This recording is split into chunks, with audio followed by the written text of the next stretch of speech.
जय हिंद फ्रेंड्स, वंदे मातरम। और आज ये हमारी संधि की तीसरी वीडियो है। इससे पहले हमने दीर्घ स्वर संधि की वीडियो आपको दी और लगभग वो दो वीडियो हैं, लगभग ढाई ढाई घंटे की वीडियो हैं और आप उन्हें आराम से देखें। और लगभग सभी शब्दों को हमने कवर कराया है। आज का टॉपिक शुरू करते हैं बिना किसी देरी के। और आज जो हम पढ़ने जा रहे हैं वो दीर्घ में ई का नियम पढ़ेंगे। ई, ऊ और रिरी। लगभग मैं आपको बता देता हूं।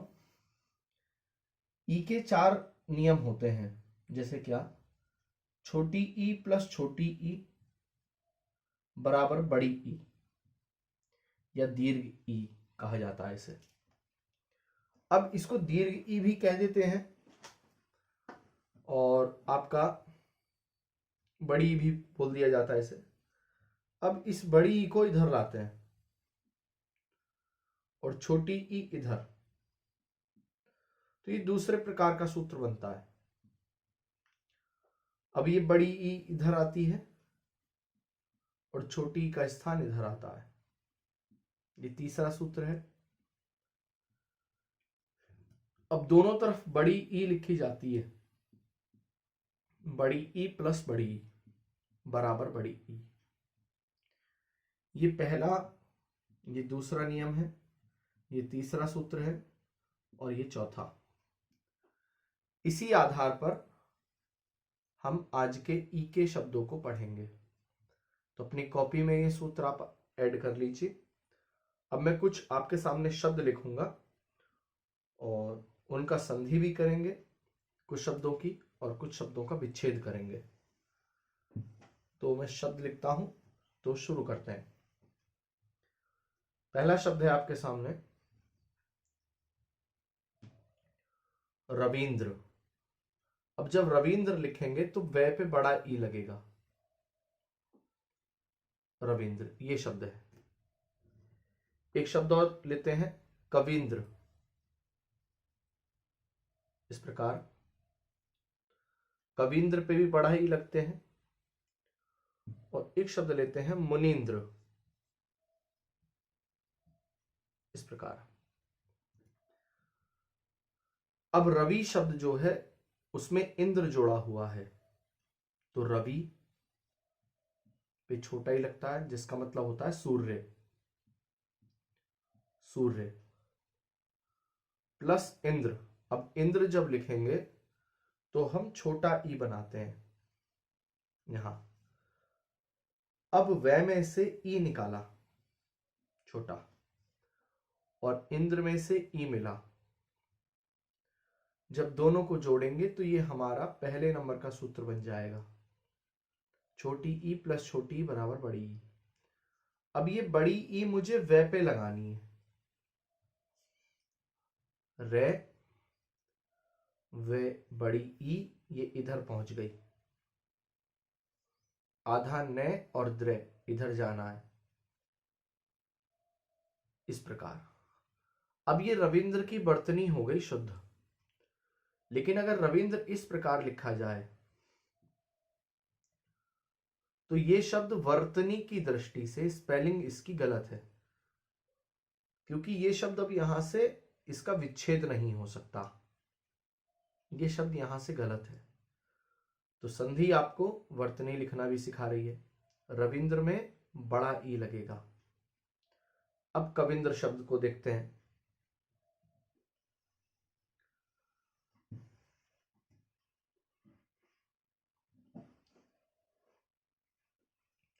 कविंद्र। अब कवि जब हम लिखेंगे तो कवि में छोटी ई लगती है, प्लस इंद्र। यहां से मिला मुझे छोटी ई, वह में से ई निकाल लेते हैं। मैंने आपको बताया था कि प्लस के निशान के जस्ट इधर जो स्वर होता है और जो बाद में होता है, उन दोनों को हम निकाल लेते हैं। छोटी ई प्लस छोटी ई जब दोनों को जोड़ेंगे तो ये बड़ी ई बन जाएगी। अब ये बड़ी ई किस पे जाती है, तो पहले भाग के अंदर इसको हम लगाते हैं यहां वह पे, कै वह पे बड़ी ई, इधर आ गई, आधा न। अब क्योंकि ई यहां निकाल ली तो आधा न लिखेंगे, और द में र, कविंद्र। यहां से क्लियर है। अगले शब्द पे आते हैं, मुनीन्द्र। अब जब मुनि लिखते हैं, ऋषि मुनि, मुनि माने सन्यासी, तो मुनि जब लिखूंगा केवल मैं, तो मुनि पे छोटी लगाते हैं, प्लस इंद्र, इस प्रकार। अब मुनि में से जो न पे छोटी ई लगी है उसमें से ई निकालेंगे, यहां से ई मिलेगी, दोनों को जब जोड़ते हैं तो मिलेगा बड़ा ई।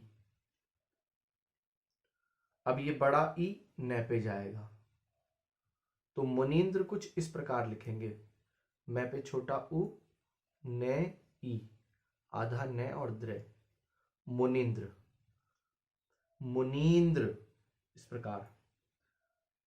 अगले शब्दों पे आते हैं,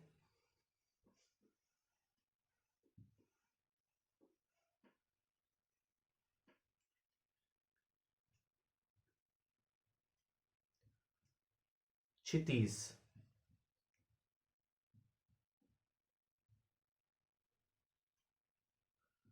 कपीश,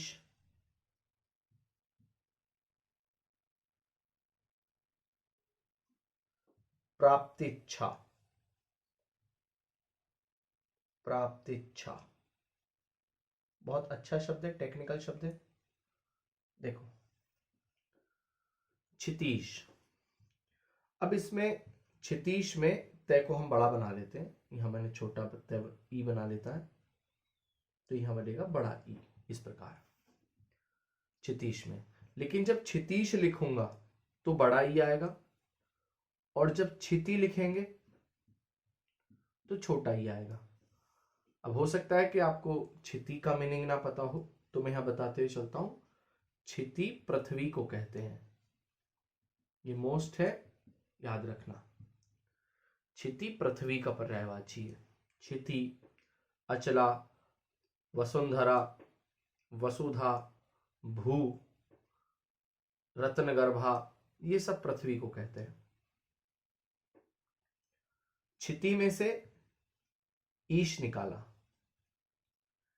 ईश स्वामी, देवता, पति, नाथ, ये ईश के पर्यायवाची हैं। अब सूत्र क्या बना और कौन से टाइप का सूत्र बना हमारा, ये देखते हैं। अब जो सूत्र बनेगा हमारा, तो यहां से निकला हमारा छोटी ई, यहां से मिला बड़ी ई, तो ये दूसरे नंबर का सूत्र हमारा बना, दूसरे प्रकार का। अब ये छोटी ई जाएगा हमारा तय पे, तो शब्द लिखा जाएगा क्षितीश, इस प्रकार। लेकिन अगर क्षितीश मैं इस तरह से लिखता हूं ना, छोटी लगाकर, तो ये वर्तनी गलत हो जाएगी, ये वर्तनी सही है। क्षिति अपने आप में एक तत्सम शब्द है, तत्सम यानी संस्कृत जन्य, संस्कृत की उत्पत्ति का शब्द है। ईश अपने आप में संस्कृत का शब्द है। अब हम कपीश शब्द को देखते हैं।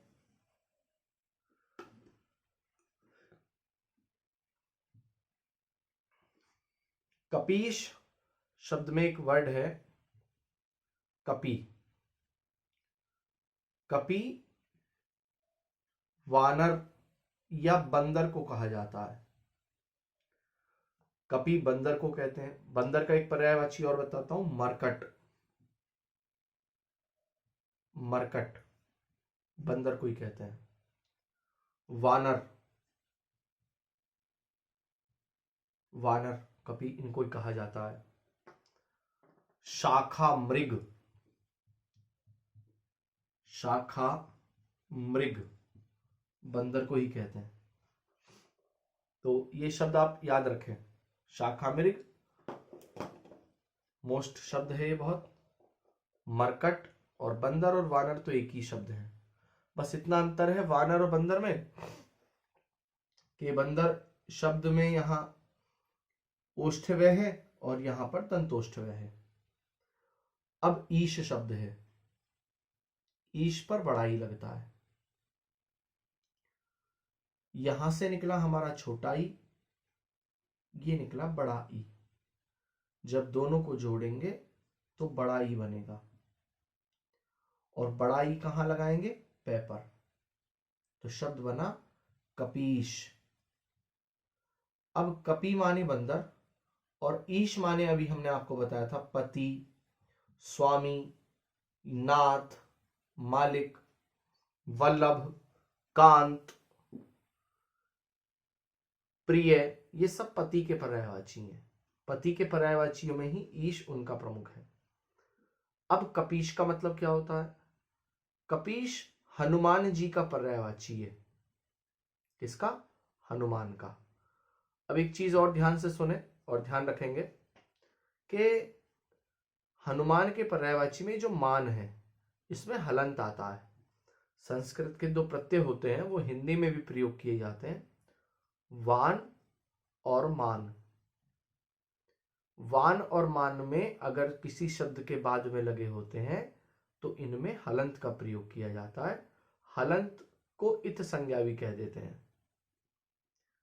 अब ये मरकट है। अब मरकट को अगर आप देखोगे तो मरकट शब्द में अगर मैं ईश जोड़ता हूं तो शब्द क्या बनेगा? अगर मैं आपसे कहूं कि शब्द है मरकट, मरकट प्लस ईश बराबर क्या? तो ये ए प्लस ई का नियम लगा हुआ है यहां, ये गुण संधि का नियम बनेगा और शब्द बनेगा मरकटेश। मरकटेश, मरकटेश भी हनुमान जी का ही पर्यायवाची है। इस वानर शब्द में अगर ईश जोड़ दूं तो शब्द क्या बनेगा? वानर प्लस ईश। तो इन दोनों शब्दों को जोड़कर बनेगा वानरेश। वानरेश भी हनुमान जी को कहते हैं। शाखा मृग में यदि ईश जोड़ दिया जाए तो शब्द बनेगा शाखा मृगेश। इस प्रकार तो शाखा मृगेश भी हनुमान जी का पर्यायवाची है। अब आपको हनुमान जी के पर्यायवाची एक तो कपीश, मरकटेश, वानरेश और शाखा मृगेश, ये चार शब्द क्लियर हैं। आगे चलते हैं।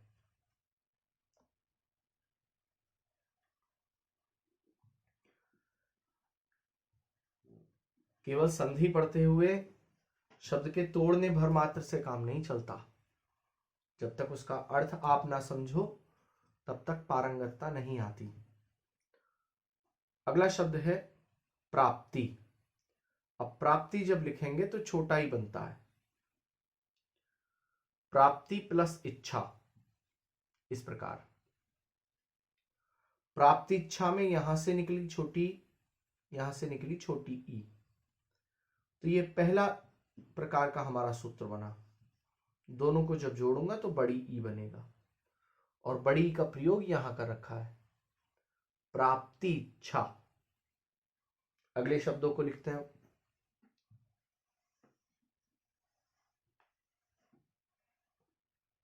देखिए, शब्द है प्रतीक।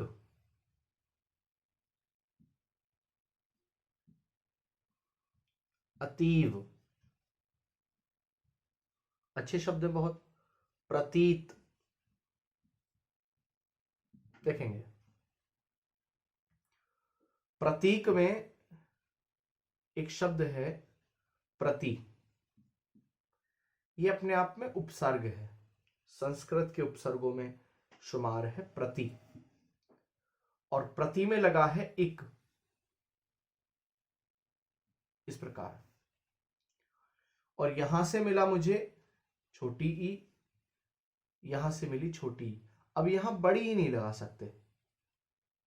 सूत्र तो अगर मैं यहां बड़ी लिख देता हूं तो भी बन जाएगा, यहां बड़ी लगा दूंगा तो भी सूत्र बन जाएगा। केवल सूत्र बनाने से मतलब नहीं है, इसका पहले भाग का और दूसरे भाग का अर्थ होना चाहिए, इस प्रकार। अब दोनों को जोड़ेंगे तो बड़ी ई बनेगा, जिसका प्रयोग इधर किया है। ऐसे ही अतीव, अति प्लस इव, इस प्रकार अतीव। अब इन दोनों को जोड़ रखा है और यहां से बड़ी ई निकली। प्रतीत, प्रति प्लस इत, इस प्रकार। यहां छोटी ई दोनों को जोड़ा, बड़ी ई बनी, जिसे यहां प्रयोग किया गया। अब धीरे धीरे हम शब्दों का लेबल बनाएंगे, कुछ टेक्निकल शब्दों को लेंगे। देखिए,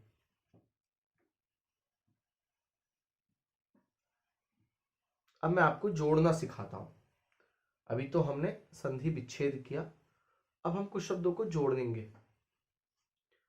देखेंगे, एक शब्द है स्त्री। अब स्त्री शब्द में यदि आप इच्छा शब्द जोड़ेंगे तो क्या प्रयोग किया जाएगा?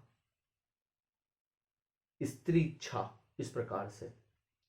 लेकिन अगर शब्द हो नारी, और नारी में अगर ईश्वर जोड़ा जाए तो नारी ईश्वर। मैं शब्दों को लिखता हूं, देखेंगे। एक शब्द है गिरीश,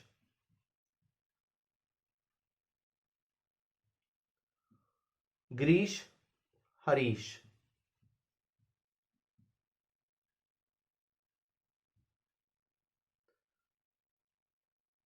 मुनीश,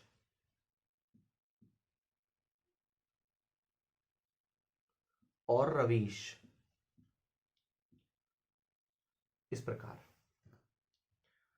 देखें, गिरीश शब्द में एक शब्द है गिरी। अब मैं आपको गिरी शब्द बताता हूं। देखें, इस गिरी का मतलब होता है पर्वत।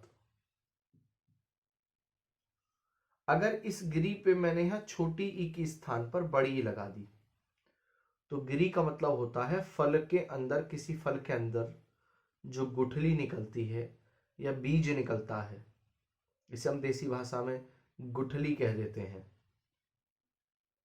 गुठली या उसका बीज, किसी भी फल में, जैसे आड़ू के अंदर होता है ना, उसकी गिरी या बीज, इस प्रकार। और एक होता है गिरी, दोनों बड़ी ई लगेंगी इस पर। साधु सन्यासियों में एक शिवलिंग के पुजारी माने जाते हैं, तो ये गोत्र है महाराज का। साधु सन्यासियों में जैसे मुकेश गिरी, महंत गिरी, इस प्रकार से। तो यहां पर गिरी शब्द लिखा है जिसका अर्थ पर्वत है। अब इन शब्दों को याद रखेंगे। गिरी प्लस ईश, ईश माने पति। यहां से ई निकला, यहां से बड़ा ई निकला, दोनों को जोड़ा तो बड़ा ई बना, जिसे यहां प्रयोग किया गया। अगला शब्द है हरीश। हरि पे छोटी ई की मात्रा अगर लगाई, देखो, हरि पे अगर छोटी ई की मात्रा लगाई तो हरि का मतलब होता है विष्णु। और अगर बड़ी की मात्रा लगाई तो हरी शब्द रंग के लिए आया है, जैसे हरी घास, इस प्रकार से। हरी प्लस ईश,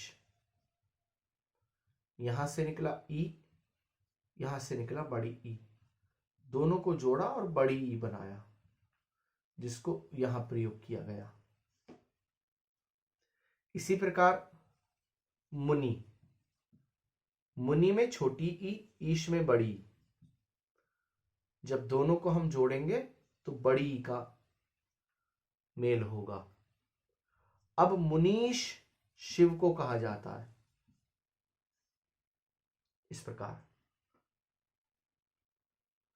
अब हरीश, रवीश, ध्यान से सुने,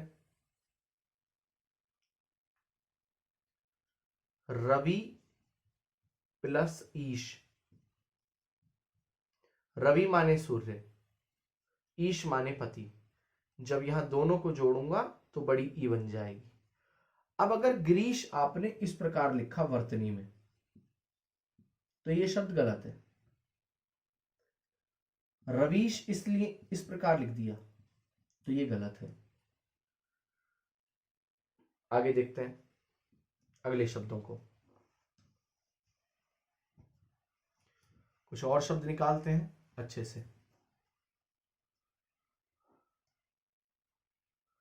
अब एक शब्द है परीक्षा। अगर मैं आपसे कहूं कि परीक्षा किस प्रकार लिखा जाएगा, इस प्रकार या इस प्रकार, बड़ी की मात्रा लगा के,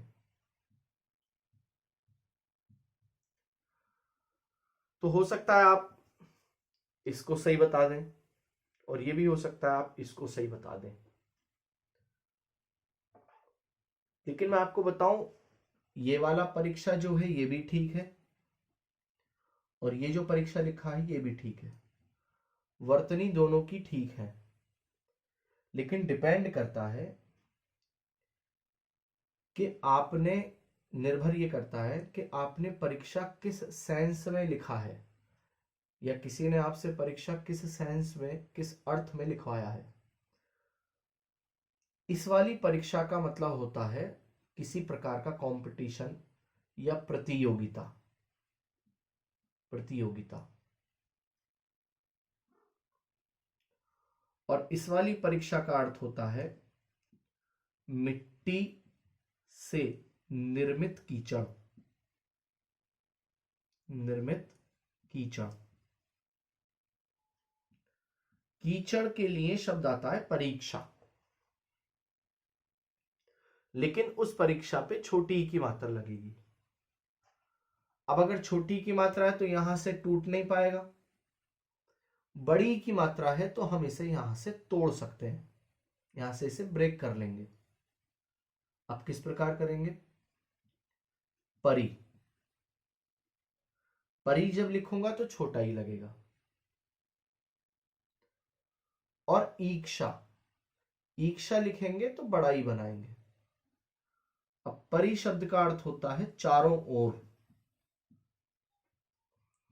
चारों जब लिखूंगा तो यहां बिंदी लगाऊंगा, चारों ओर जब लिखूंगा तो यहां ओर पर एक मात्रा आएगी, क्योंकि ये ओर दिशा सूचक है। ईक्षा का अर्थ होता है निगाह रखना या दृष्टि रखना।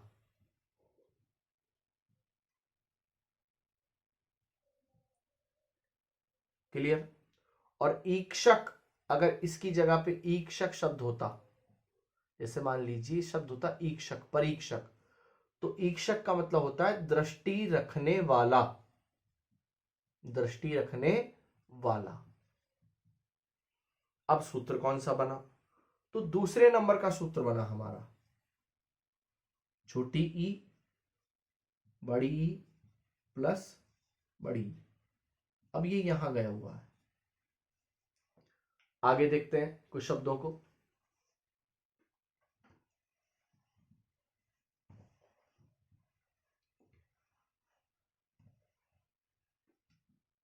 देखेंगे शब्द है हिंदी इतर। अब कुछ शब्दों को मैं जोड़ता हूं आपके सामने। हिंदी प्लस इतर, इसे जोड़ के क्या आएगा? एक शब्द है नदी प्लस इंद्र,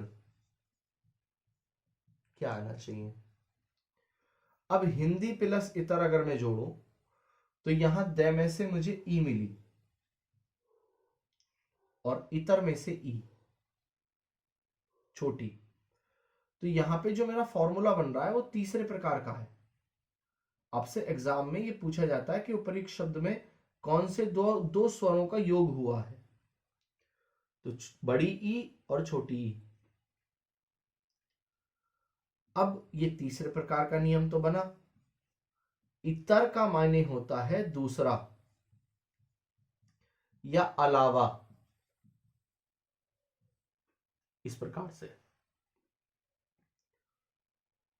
जबकि इस इतर में और इस इत्र में बहुत अंतर है।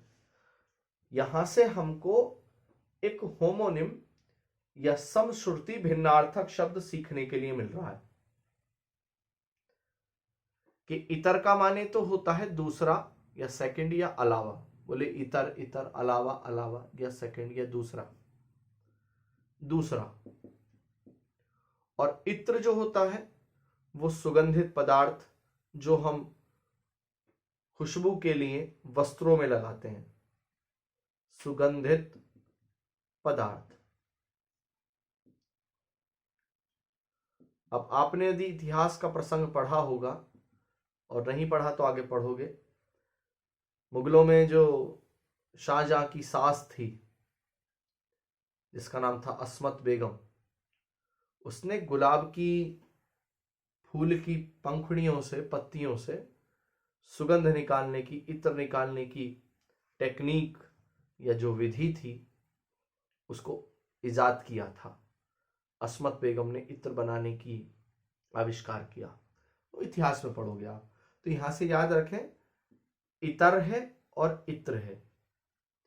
इतर माने दूसरा या कोई अलावा, और इत्र माने सुगंधित पदार्थ। अब इन दोनों शब्दों को जोड़ दोगे तो बड़ी ई बनेगी जो यहां द पे लिखी जाएगी। तो हिंदी प्लस तर, हिंदी तर, इस प्रकार से, यानी हिंदी के अलावा, हिंदी के अलावा कोई दूसरा, इस प्रकार। जैसे अगर मैं कहूं कि कोई व्यक्ति हिंदी नहीं बोलता तो हम उसे कह सकते हैं हिंदी तर व्यक्ति, हिंदी के अलावा, या हिंदी तर कथन, हिंदी के अलावा कोई कथन, इस प्रकार से। अब नदी प्लस इंद्र है। नदी प्लस इंद्र किस प्रकार जोड़ेंगे? यहां से मिला मुझे बड़ी ई और ये मिला छोटी ई, जब दोनों को जोड़ा तो बड़ी ई बनी, जिसे यहां लगाएंगे। अब इन दोनों को जब जोड़ेंगे तो न दे पे बड़ी ई, और ये बड़ी ई यहां इस्तेमाल कर लिया, ये यहां आई, फिर इसकी इसमें आ गई, और यहां से इधर चली गई और यहां से इधर आ गई, आधा न और द्र, तो शब्द बना नदींद्र। आगे देखते हैं कुछ शब्दों को।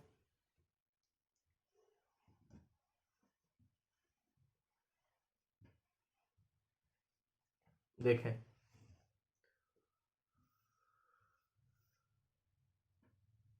लक्ष्मी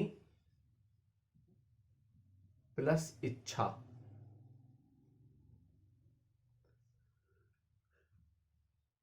लक्ष्मी प्लस ईश। अब लक्ष्मी का एक पर्यायवाची है श्री, और यहां जोड़ देते हैं हम ईश। अब तीन शब्दों को अगर हम जोड़ेंगे तो परिणाम क्या आएगा? कई बार आपसे शब्द जुड़वा लेगा, कई बार विच्छेद करा लेगा। तो अब लक्ष्मी में से यहां से बड़ी ई और यहां से छोटी, जब दोनों निकलेंगी तो शब्द बनेगा लक्ष्मी इच्छा, इस प्रकार, लक्ष्मी की इच्छा।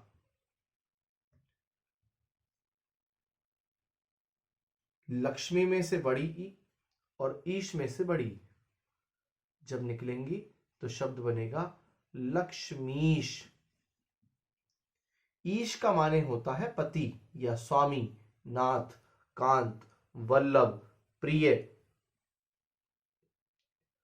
अब लक्ष्मी के पति कौन है? तो लक्ष्मी जी के पति जो हैं उनका नाम है विष्णु भगवान। तो लक्ष्मीश विष्णु जी का पर्यायवाची हो गया। पर्यायवाची, पर्यायवाची सीखे जाते हैं बनाने, एक दूसरे से रटे नहीं जाते हैं। अब श्री, श्री लक्ष्मी का पर्यायवाची है। ईश पति को कहते हैं। श्रीश में से, जब श्री में से ई और ईश में से बड़ी ई निकलेगी तो चौथे नंबर का सूत्र बना, बड़ी ई प्लस बड़ी, दोनों को जोड़ेंगे तो इस प्रकार से लिखा जाएगा श्रीश। अब श्रीश का माने हुआ लक्ष्मी के पति, श्री के पति, श्री के ईश कौन? विष्णु जी। तो लक्ष्मीश और श्रीश ये विष्णु भगवान के पर्यायवाची हो गए। आगे देखते हैं।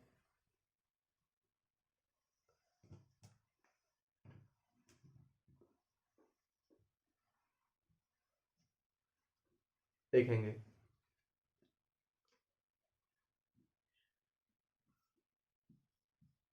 एक शब्द है रजनी, एक शब्द है ईश।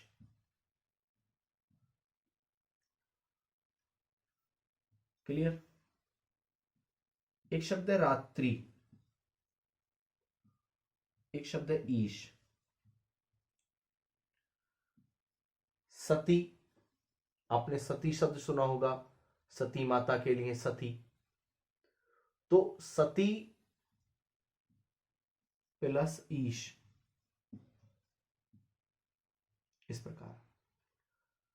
अब रजनी रात्रि को ही कहा जाता है। अब रजनी और ईश जब दोनों को जोड़ूंगा तो सूत्र बनेगा बड़ा ई प्लस बड़ा ई का, और दोनों को जोड़ेंगे तो शब्द बनेगा रजनीश। रात्रि और ईश को जब जोड़ूंगा तो यहां से छोटी ई और यहां से बड़ी दोनों जुड़ जाएंगी तो बनेगा शब्द रात्रीश। रजनीश और रात्रीश दोनों चंद्रमा के पर्यायवाची हैं। अब सतीश में से निकला बड़ा ई,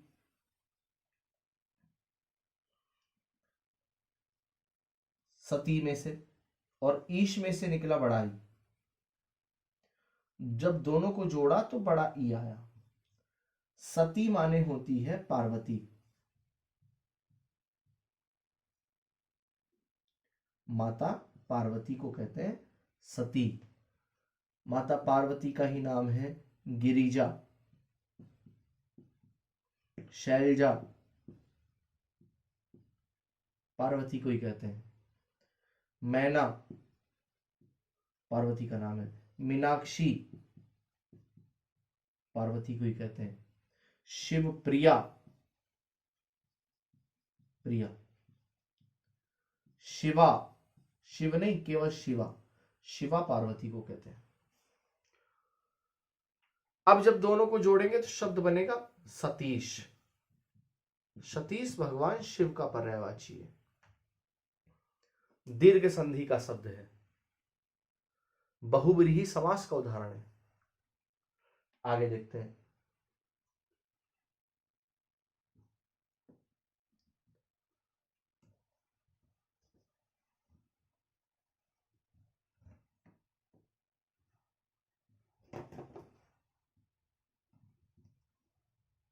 कुछ शब्द और लिखते हैं।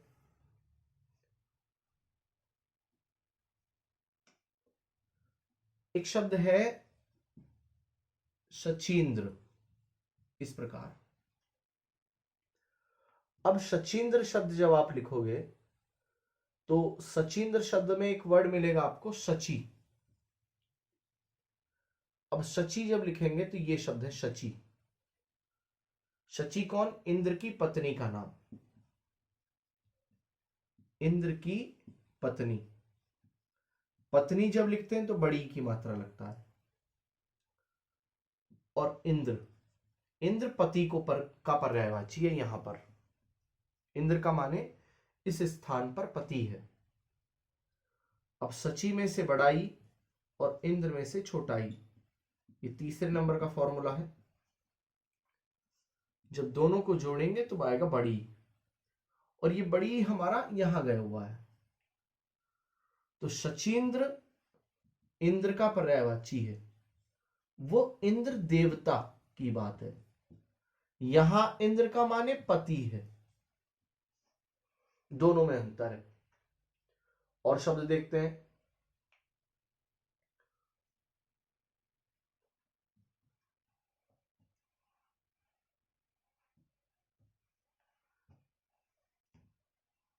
भगवान शंकर के गले में शेषनाग विराजमान है, तो एक शेषनाग के लिए एक शब्द आता है फणीश या फणींद्र, इस प्रकार। अब यहां से शब्द निकला फणी। फणी सर्प को कहते हैं, सर्प। इंद्र उनका स्वामी।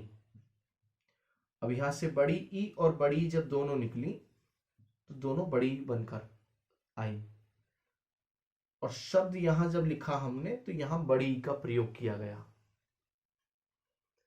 तो फणींद्र जो है वो शेषनाग के लिए आता है, शेषनाग। क्लियर है यहां से? अब और बहुत सारे शब्द आ जाते हैं शेषनाग के, जैसे सांप को एक शब्द से जाना जाता है उरग।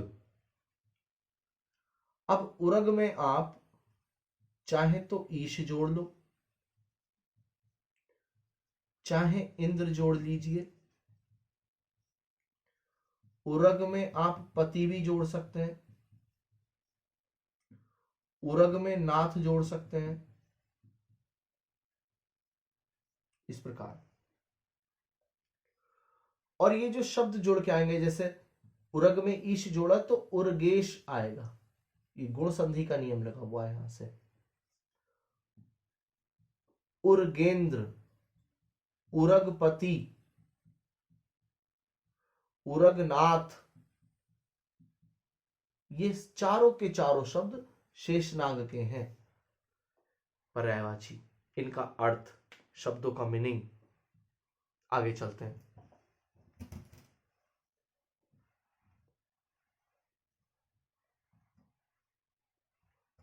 आगे देखते हैं। कुछ शब्द हैं महिष। महिष और महेश दोनों में अंतर है। देखो, एक है महिष और एक है महेश। महेश का माने होता है शिव, और महिष का मतलब होता है राजा या कोई किंग। किसी राजा के लिए, किसी सम्राट के लिए शब्द आता है महिष। क्यों आता है ये सुनिए। शब्द है मही। मही पृथ्वी का पर्यायवाची है, याद रखेंगे। पृथ्वी, मही। मैंने पिछली वीडियो में बताया है, अचल माने पर्वत, अचला माने पृथ्वी, याद रखेंगे। यहां से आया ईश, यानी पृथ्वी का स्वामी या मालिक। दोनों को जब जोड़ा, बड़ी ई और बड़ी ई निकली, तो यहां से बड़ी ई बनी। ये चौथे नंबर का सूत्र लग रहा है यहां, और इस बड़ी का प्रयोग यहां करा गया। ऐसे ही महेश शब्द है, तो महेश शब्द महा प्लस ईश से मिलकर बना है। तो महा में से ये जो बड़ा आ निकला और ईश में से जो बड़ी आ ई निकली, तो ये दोनों मिलकर एक का निर्माण करते हैं, जो संयुक्त स्वर है। हमने आपको स्वरों में संयुक्त स्वर पढ़ाए हैं, आप वर्णमाला का भाग 1 देख सकते हो। और इस ए का प्रयोग यहां किया गया, इसे गुण का नियम कहते हैं। तो ये शब्द है महिष, जिसका मतलब है राजा, और एक शब्द है महेश, इसे कहते हैं शिव। आगे देखते हैं कुछ शब्द।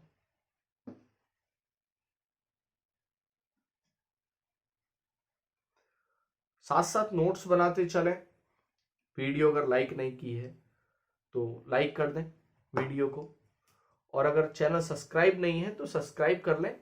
One day exam, RO, ARO, PCS, UPSC, other state exam और बहुत सारी चीजों से संबंधित आपको जानकारी, परीक्षा से संबंधित जानकारी इस चैनल पर उपलब्ध कराई जाती है। आप अन्य वीडियो को भी देखेंगे तो आपको समझ में आएगा। कुछ और शब्द लिखता हूं, ध्यान से सुने। एक शब्द है करीश।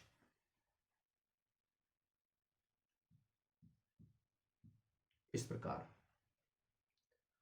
अब जो करीश शब्द है उसका अर्थ जाने क्या है। आपने महाभारत में एक हाथी का नाम अगर आपने सुना हो, ऐरावत, तो ऐरावत का पर्यायवाची है करीश। करी इस प्रकार से हाथी को कहते हैं, हाथी का पर्यायवाची है करी। कुछ किताबों में आपको करीब में रे में बड़ी की मात्रा भी लिखी मिल जाती है, लेकिन वो छोटी आती है। और ईश इस प्रकार। अब यहां से मिली छोटी ई और यहां से मिली बड़ी, जब दोनों को जोड़ा तो यहां बड़ी बनी। करी माने हाथी, हाथी, ये हाथी है, हाथ लिख दिया था मैंने। और ईश माने पति या स्वामी, नाथ, वल्लभ, कांत, प्रिय। तो हाथियों का स्वामी शब्द बना करीश, दीर्घ संधि का, जो यहां से टूटा है। ऐरावत का पर्यायवाची है। अब हाथी के पर्यायवाची में अगर पति के या नाथ के पर्यायवाची अगर मैं जोड़ देता हूं तो वो ऐरावत के पर्यायवाची तैयार होते हैं। जैसे एक शब्द है दंती और एक शब्द है दंती। दंती का मतलब होता है दांत से संबंधित, और दंती का माने होता है हाथी। ये याद रखें आप। अब जैसे क्या, अगर मैं यहां लिख दूं करी मुख, तो करी का माने हाथी और मुख का माने आप जानते हैं, यानी हाथी के जैसा मुख। ये गणेश का पर्यायवाची है। दंती मुख, ये भी गणेश का पर्यायवाची है। तो अगर आपको हाथी के पर्यायवाची याद है तो गणेश के शब्द यहां से आप बना सकते हैं। और बनाएंगे कैसे, तो एक शब्द को दूसरे शब्द से जब जोड़ोगे तो तीसरा शब्द बनेगा पर्यायवाची। लेकिन जोड़ने के लिए आपको संधि आनी चाहिए, तभी आप जोड़ सकते हैं। अगर किसी बच्चे को संधि नहीं आती तो वो पर्यायवाची को जोड़ने में नाकामयाब रहेगा। आगे देखते हैं। हम तुम्हें वर्तनी के अलग से नियम पढ़ाएंगे, समास बहुत डिटेल में पढ़ाने जा रहे हैं। अलंकार, रस, छंद, पूरा साहित्य, पूरी व्याकरण, एक एक शब्द बहुत डिटेल से। लेकिन आप बिना स्किप करे धैर्य से एक एक शब्द को पढ़ें। हर शब्द कुछ ना कुछ सिखा के जाता है। पढ़ाई एक बड़ी लंबी प्रक्रिया और धीमी रफ्तार की चीज है, जल्दबाजी में नहीं होती। कुछ और शब्द लिखता हूं, ध्यान से सुने। एक शब्द और लिखते हैं, आप पहचानना कि किसका होगा पर्यायवाची।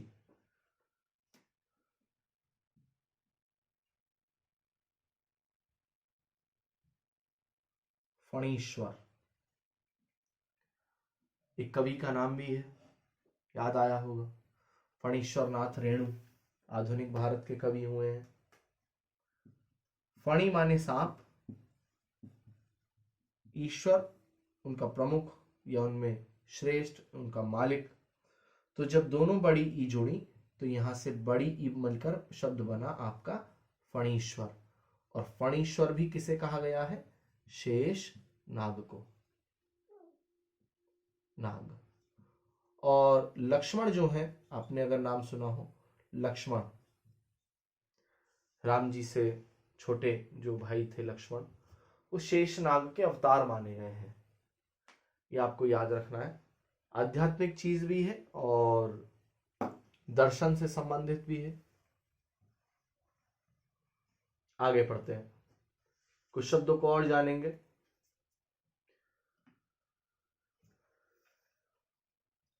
श्रींदु शब्द में उपर्युक्त सूत्र, सूत्र पहचान। अब ये पढ़ लेते हैं। श्रींदु में कौन सा सूत्र लगा है, केवल इतना बताना है, केवल इतना। अब एक शब्द और लिख रहा हूं मैं, त्रिलोकीत।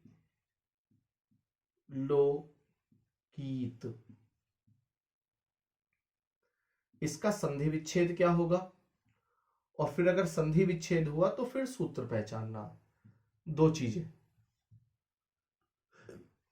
पहले तो त्रिलोकेश या त्रिलोकीश, त्रिलोकेश कह रहा हूं, त्रिलोकीश का आपको, त्रिलोकीत, त्रिलोकीश कह रहे हैं, त्रिलोकीत का संधि विच्छेद और फिर सूत्र क्या लगा हुआ है।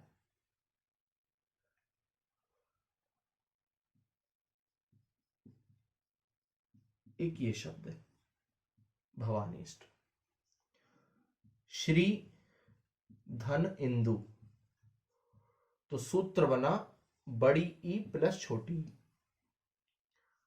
शब्द है त्रिलोक। अब त्रिलोक जब आप बोलोगे तो यहां इत लगाओगे इधर, तो त्रिलोकेत होता है। तो आप इसे जब त्रिलोक शब्द को लिखोगे तो शब्द बनाएंगे त्रिलोकी। और त्रिलोकी जब आप लिखेंगे तो कै पर बड़ा ई आएगा, और जब बड़ा ई आएगा तो पहले भाग में बड़ा ई गया आपका। और जब यहां इति लिखेंगे तो इति का माने होता है अंत, इति नहीं होता, इति होता है। तो ये वाला फॉर्मूला बना। तो सूत्र पहचान की भी आपको जरूरत है। एक यहां बताता हूं, देखो, इत माने होता है दूसरा, जैसे इतर माने दूसरा, दूसरा। और इति माने होता है अंत, जैसे आपने शब्द पढ़ा होगा इति श्री, इस प्रकार से। श्री गणेश का विलोम आपने अगर पढ़ा हो किताबों में, तो भवानी बड़ा ई, इष्ट पर छोटा ई, तो यही सूत्र लगेगा इसमें भी। तो सूत्र पहचान भी आवश्यक है। 3 प्रकार से क्वेश्चन पूछे जाते हैं। किस प्रकार से? एक तो शब्द दे देगा, संधि विच्छेद कराएगा, फिर विच्छेद दे देगा, 2 शब्द अलग अलग तोड़कर जुड़वा लेगा। तीसरा टाइप शब्द देगा और ये पूछेगा कि इस शब्द में कौन से 2 स्वरों को जोड़ा गया है, मतलब सूत्र पूछेगा। तो 3 प्रकार से क्वेश्चन पूछे जाते हैं। और आजकल तो अब नया ट्रेंड चल गया है, वो क्या है, एक तरफ शब्द देगा, दूसरी तरफ संधि के प्रकार देगा। बोले इन शब्दों में कौन कौन सी संधि है, उन्हें सुमेलित कीजिए। अब हम ऊ का टाइप लगाते हैं, ऊ की संधि पढ़ते हैं। बड़े ऊ का टाइप है।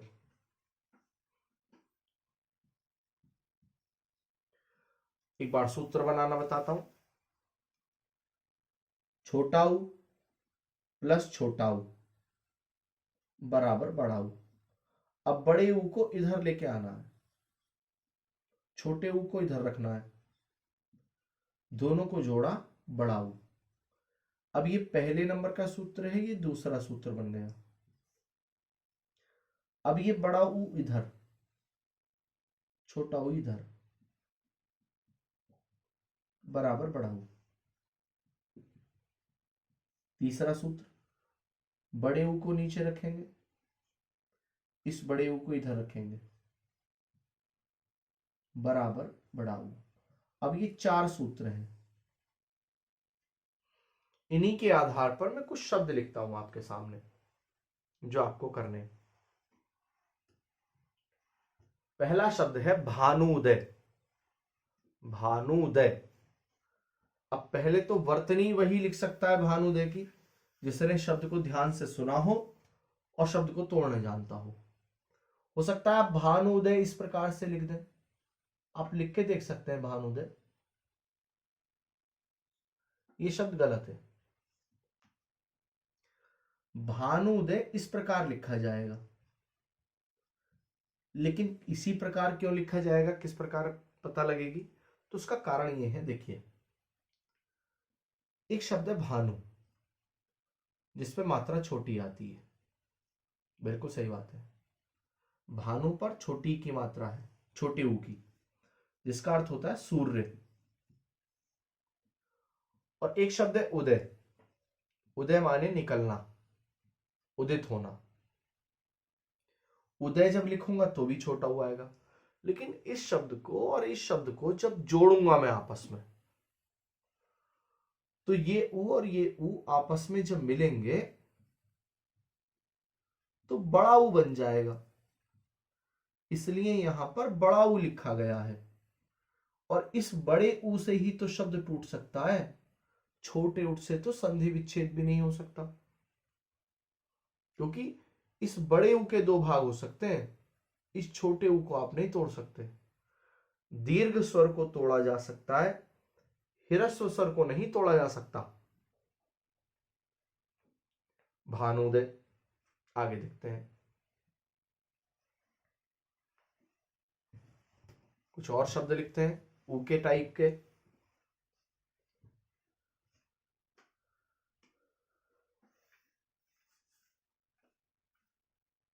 एक शब्द है साधु। साधु में जोड़ दिया उपदेश, फिर इधर साधु लिखा, इसमें जोड़ दिया उन्नति। उन्नति।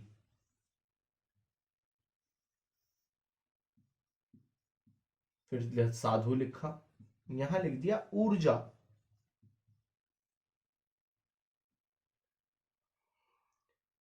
अब साधु शब्द में जब उपदेश जोड़ूंगा तो ये वाला ऊ इसके साथ में जा मिलेगा, और ये जब दोनों शब्द मिलेंगे आपस में तो शब्द बन जाएगा साधु बड़ा ऊ। पे दे ए शे।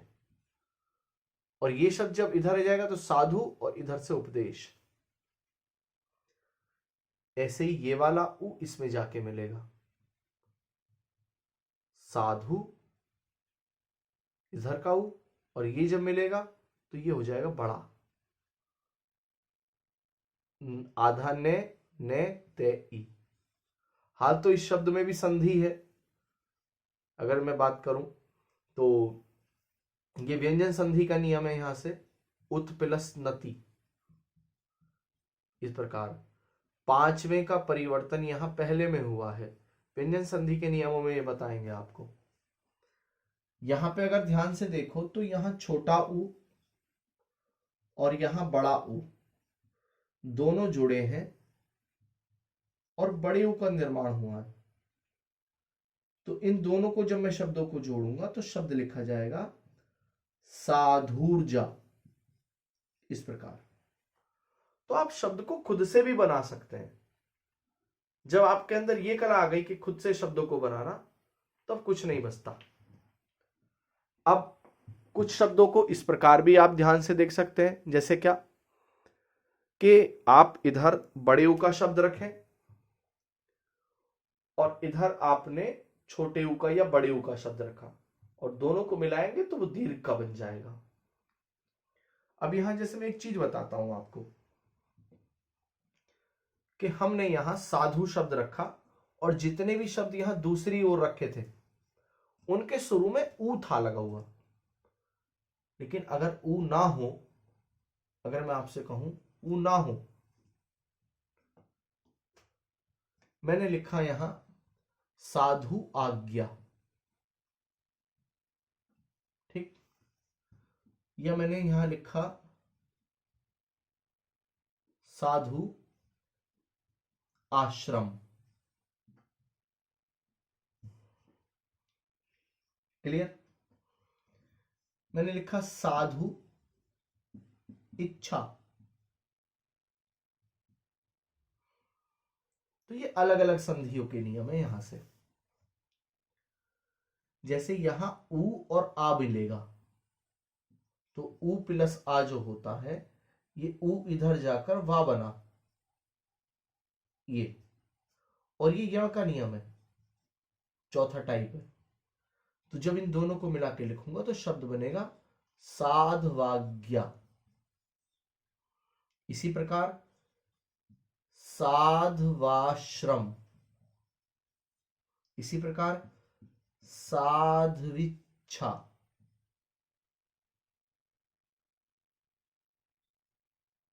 ये साध्विच्छा, ये तीनों शब्द यण संधि के हैं। शब्द को पहचानना और बनाना, सूत्र को जोड़ना, ये बेसिक चीज काम में आती है। ट्रिक से पढ़ोगे तो दिक्कत आएगी, ट्रिक को नहीं पढ़ना चाहिए। आगे देखते हैं। और ट्रिक बनी तो इनसे ही है।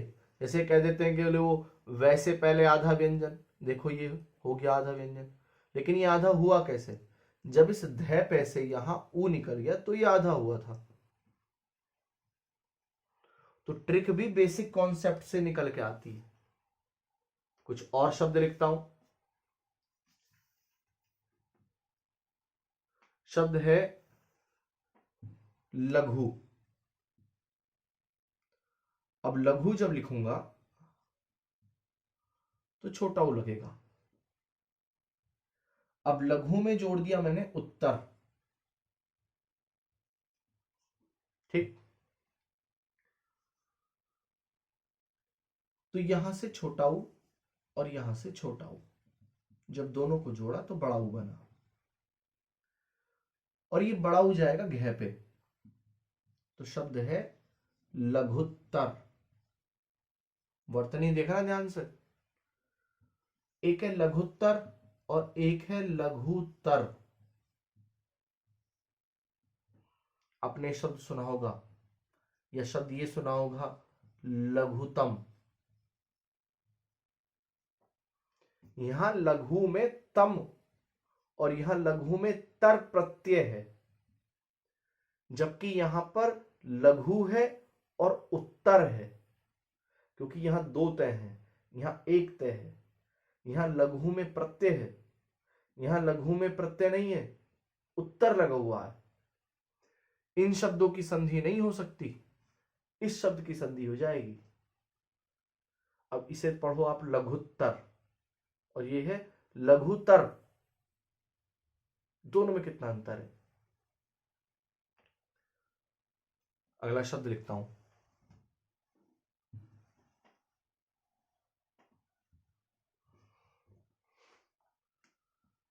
शब्द है सिंधुर्मी, सरयूर्मी,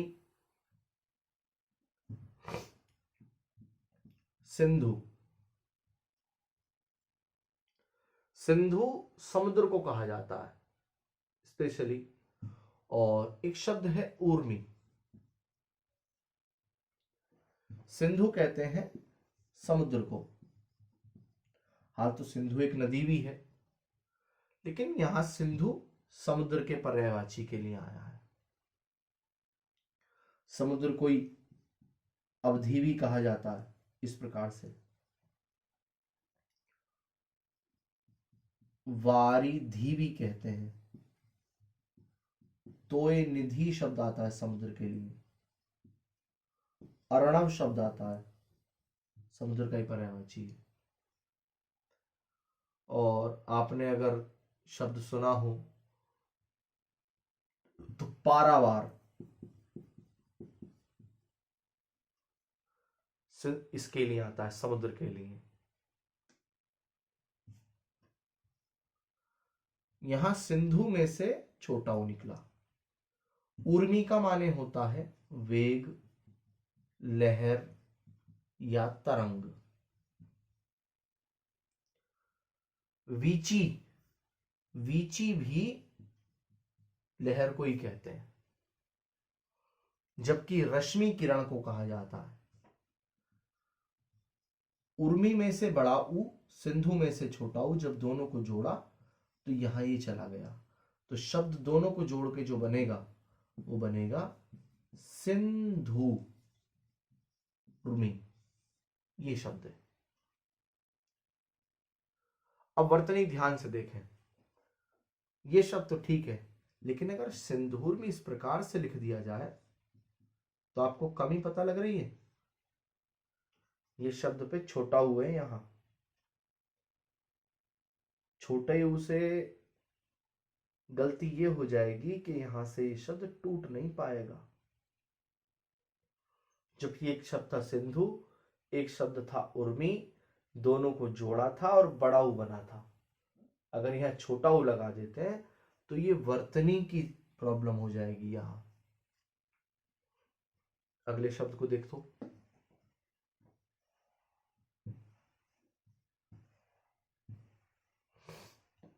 देखिए, एक नदी है सरयू, हम उत्तर प्रदेश में से बहती है, और जब सरयू लिखूंगा तो बड़ा ऊ लगाऊंगा सरयू पे। उर्मी माने लहर, सरयू की उर्मी। अब यहां से मिला बड़ा ऊ, यहां से मिला बड़ा ऊ, दोनों को जोड़ा तो बड़ा ऊ बना। अब ये बड़े ऊ को मैं ये पे लिखूंगा, कैसे? से रे ये ऊ, र मी, इस प्रकार। लेकिन अगर मैं यहां लिख दूं नदी और नदी में जोड़ू मैं उर्मी, तो क्या लिखा जाएगा? यहां ई निकाल लीजिए, यहां से बड़ा ओ निकाल लो, दोनों को जोड़ दो। अब ये ई इधर जाके क्या बनेगा? आधा ये, और इस आधे ये पर जब आप ओ जोड़ोगे तो ये बनेगा। अब ये यू जो आएगा वो इधर आ जाएगा। तो शब्द कैसे जोड़ के लिखेंगे? ने, आधा दे, ये बढ़ाऊ।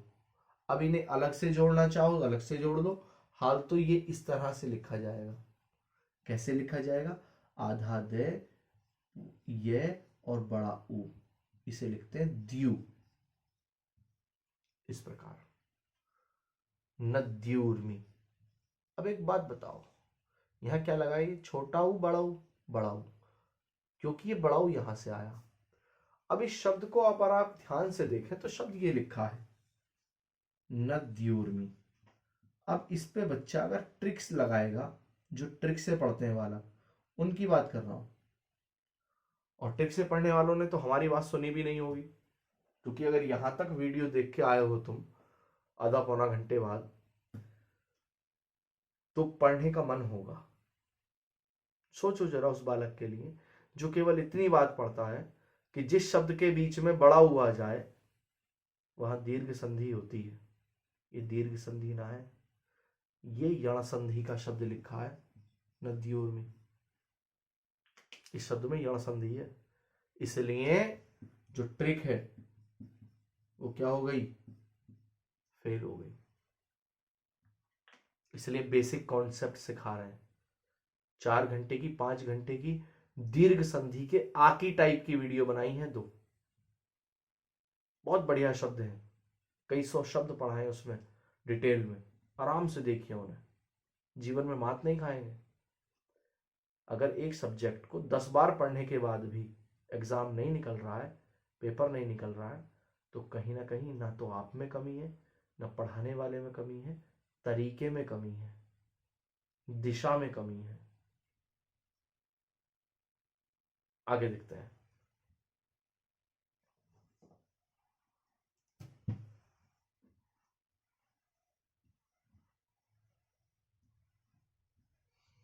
देखिए, कुछ और शब्द लेता हूं।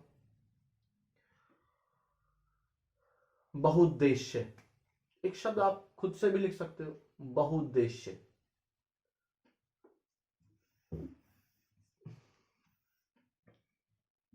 एक शब्द है अनुत्तर, एक शब्द है अनुत्तर, एक शब्द है बहुउद्देश्य, और एक शब्द है बहुउद्देश्य।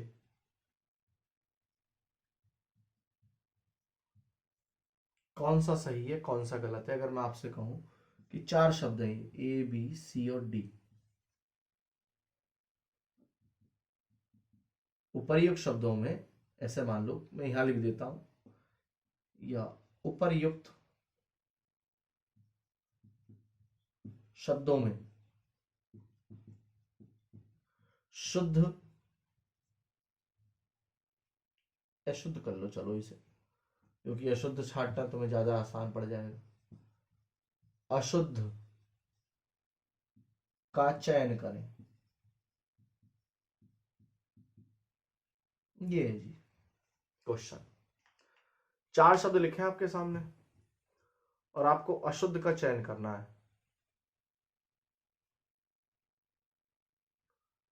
ए बी सी डी।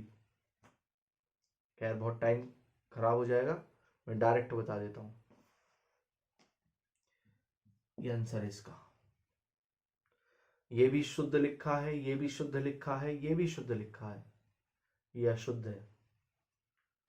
रटा थोड़ी जाएगा ये क्वेश्चन, सीखा जाएगा।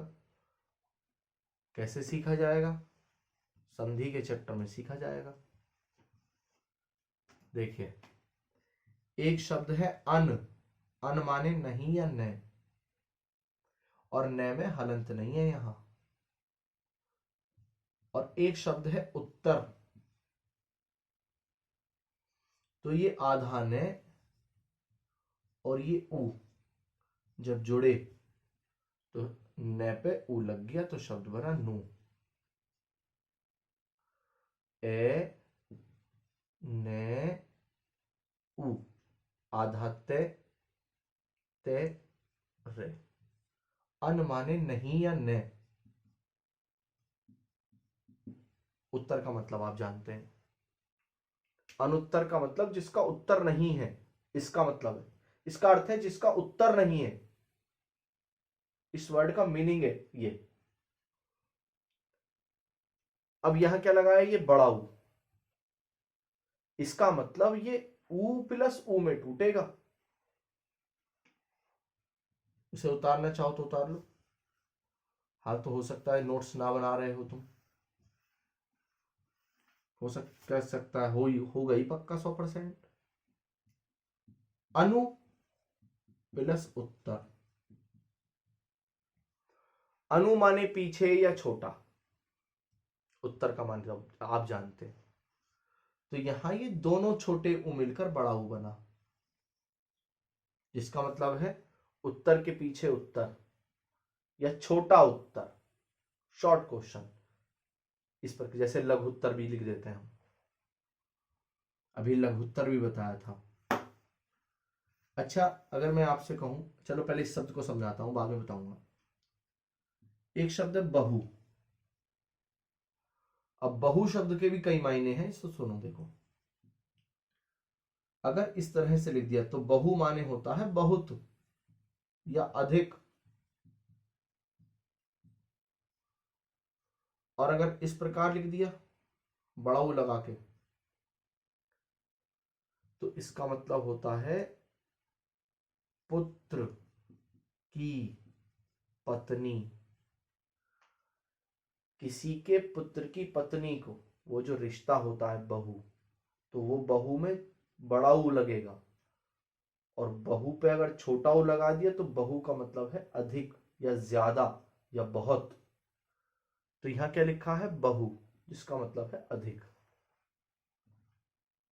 और उद्देश्य,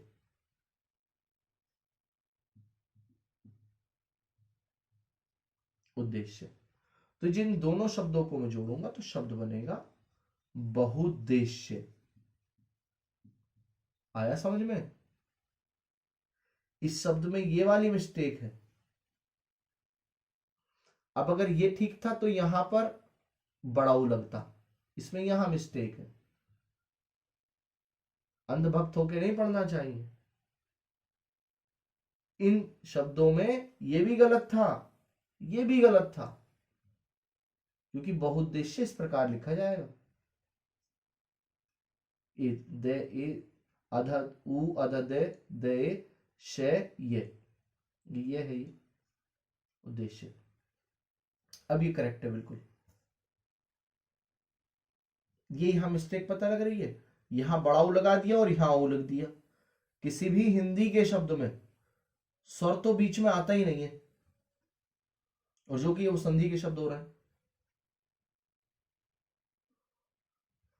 अब अगले शब्दों पर आता हूं। अब जैसे वो तुमने सुना होगा ना, बहुउद्देश्य परियोजना, तो बहुउद्देश्य परियोजना में अगर आपको बहुउद्देश्य लिखना है तो आप इस तरह से तोड़ के भी लिख सकते हो,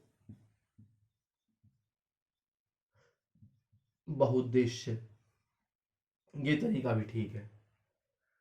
जोड़ के लिखना है तो फिर इस प्रकार लिखा जाएगा, बहु का उ, उद्देश्य का उ बड़ा उ बन जाएगा, आधा दे पूरा दे ए आधा शय ये उद्देश्य। और इस प्रकार भी लिखा जा सकता है, बहु, दो दे को कंप्यूटर जो बनावट बना रहा है आजकल, वो इस तरह से बना दे रहा है।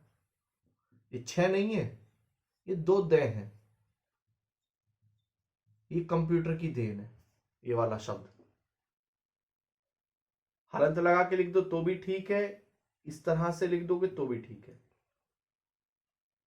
आगे चलते हैं।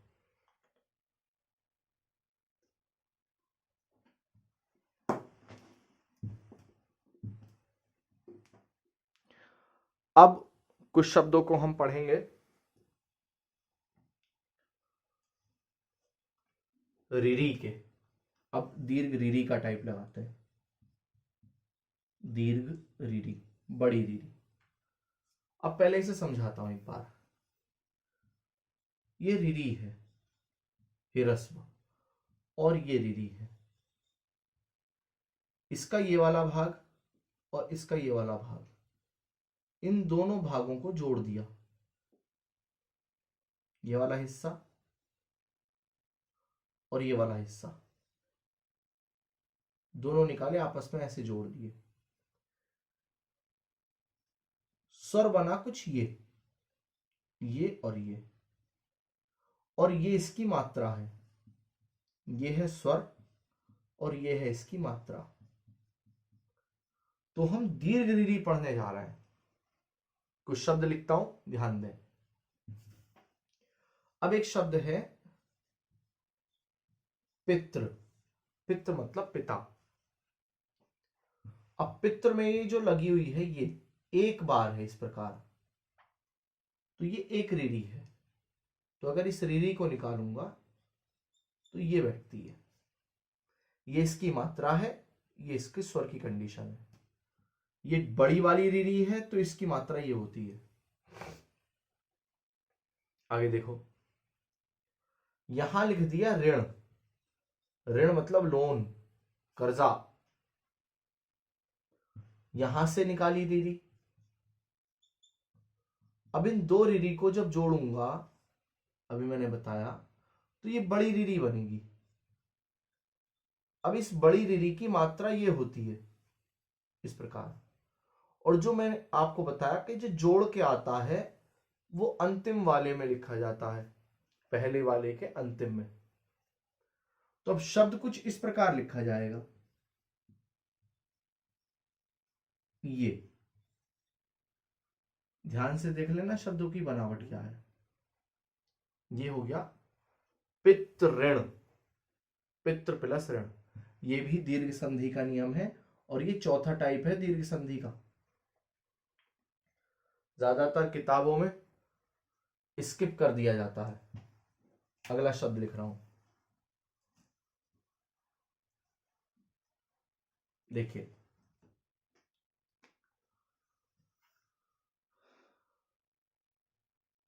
मातृ, मातृ मतलब माता, प्लस ऋण। अब ये ऋण में से रीढ़ी निकाली और मातृ में से रीढ़ी, दोनों को जोड़ा तो बड़ा रीढ़ी बना। अब बड़े रीढ़ी की मात्रा यहां जाएगी तो शब्द लिखा जाएगा मां, त्रय में बड़ी रीढ़ी है और ने मात्र। अब शब्द एक और लिख लेते हैं, भ्रा तृण। अब मैंने जोड़ के लिख दिया, तब ये शब्द यहां से दो रीढ़ियों में बट जाएगा, एक इधर पहुंचेगी, एक इधर पहुंचेगी। तो यहां से शब्द बनेगा भ्रातृ, भ्रातृ मतलब भाई, प्लस ऋण। अब ये दोनों रीढ़ी मिली और इसने बड़ी रीढ़ी का निर्माण कर दिया जो यहां लिखी हुई है। तो पितृऋण, मातृऋण, भ्रातृऋण, इनमें दीर्घ संधि है। और एक दो शब्द बताता हूं, देखिए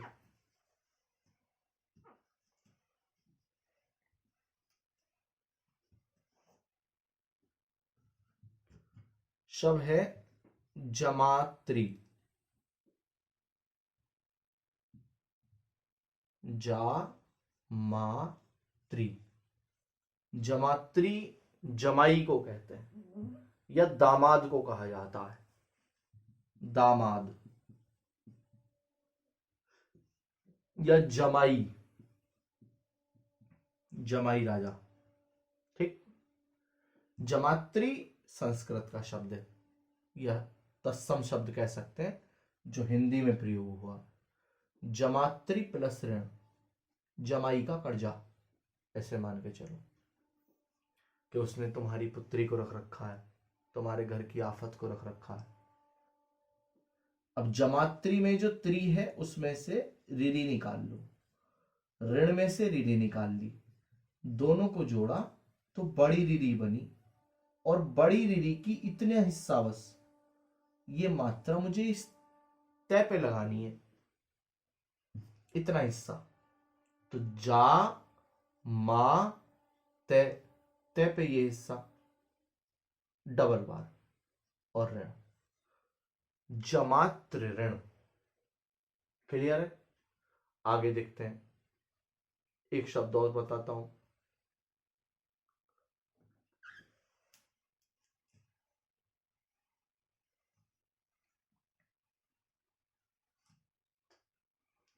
शब्द है स्वश्री। स्वश्री बड़ी बहन को कहते हैं, बड़ी बहन को कहते हैं स्वश्री। स्वश्री बड़ी बहन और स्वश्रु ससुर को कहा जाता है। वर्ड मीनिंग में बताऊंगा तो बताएंगे। स्वश्री प्लस ऋण। अब स में से रीढ़ी निकला और ऋण में से रीढ़ी निकाला, दोनों को जोड़ा बड़ी रीढ़ी बनी और बड़ी रीढ़ी को यहां पहुंचाते हैं तो शब्द बनेगा आपका स्व श्री ऋण, इस प्रकार। अब ये देखो, ये दीर्घ संधि का ही शब्द है, नोट्स में बनाते चलना, ठीक है? आगे बढ़ते हैं।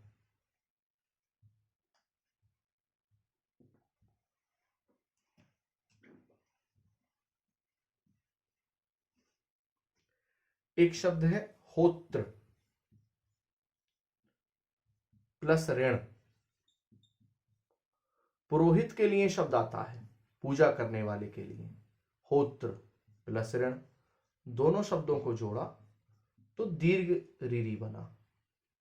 तो शब्द किस प्रकार लिखा जाएगा?